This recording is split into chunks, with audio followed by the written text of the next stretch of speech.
Up to this point, we've explored how individuals can think well through thinking pairs, rounds, and open discussion.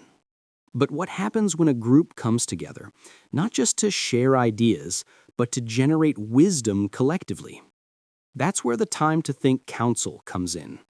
A council is a unique and powerful format, a space where one person thinks aloud about a real issue and others offer questions, not advice, designed to help that person think even more deeply for themselves.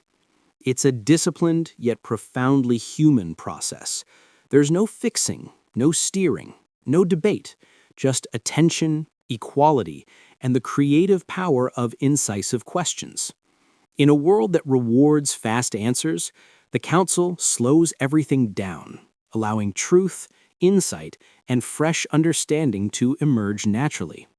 In this section, we'll explore how a Time to Think Council works, when to use it, and why it so often becomes the turning point in how teams and organizations learn to think together.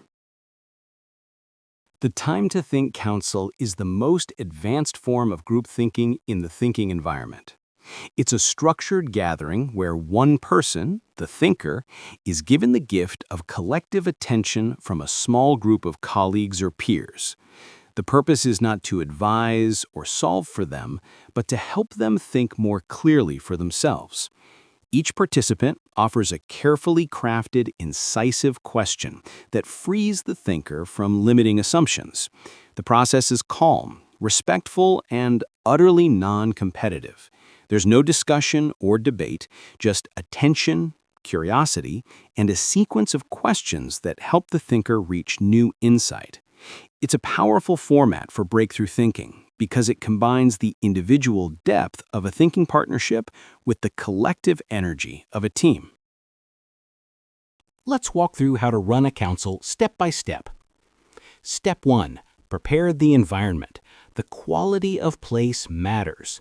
Quiet, comfortable with chairs in a circle. Reaffirm confidentiality and the promise of no interruption. Step 2. The thinker begins by sharing what they want to think about and why it matters to them. Keep it short, just enough context for the group to understand. Step 3. The council may ask a few clarifying questions, simple fact-finding, not interpretation. Then move to Step 4, the rounds of incisive questions. Each person offers one question that could free the thinker from a limiting assumption. For example, if you knew you had enough support, what would you do? After each question, the thinker thinks aloud or reflects silently. No one else speaks. The group listens with complete attention. When the thinker feels complete, move to Step 6, and appreciation round. Each member briefly acknowledges something they valued in the thinker's courage or clarity, no evaluation or suggestion. Finally, Step 7. Invite the thinker to summarize key insights or next actions. Close by thanking everyone for the quality of attention they brought to the session. The council is ideal whenever a single thinker needs clear space to address a complex challenge, while drawing on the collective attention of others. It works particularly well for senior leaders or project owners who carry responsibility and need to think without pressure or judgment. Use it after periods of confusion or stuckness, when a team has talked a topic to exhaustion and still has no breakthrough. The council creates the conditions for fresh insight. It's also a powerful tool for leadership development. The thinker experiences the transformational effect of being truly listened to, and council members learn to listen without intervening. As teams grow used to the process, councils can become a regular rhythm, a monthly space for strategic reflection and connection. In fast-paced organizations, this ritual acts as a pause button, a place where thinking can catch up with action. The impact of a Time to Think Council is often described as transformational. The thinker typically finds a level of clarity and insight that felt out of reach in ordinary discussion. Because the group never advises or interrupts, the thinker feels safe enough to explore what they really think and feel. For the council members, the learning is equally rich.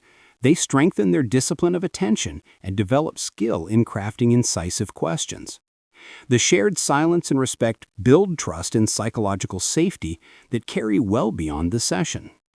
Over time, this practice creates a cultural shift, a visible message that reflection and quality thinking matter as much as speed or output. The benefits ripple outward. Participants bring the same quality of attention into every meeting and conversation. The organization begins to think with more rigor, creativity, and humanity. The Council reminds us that progress doesn't come from talking more, it comes from listening better. So that brings us to the end of this section. Thank you for watching. We hope to see you in the next one.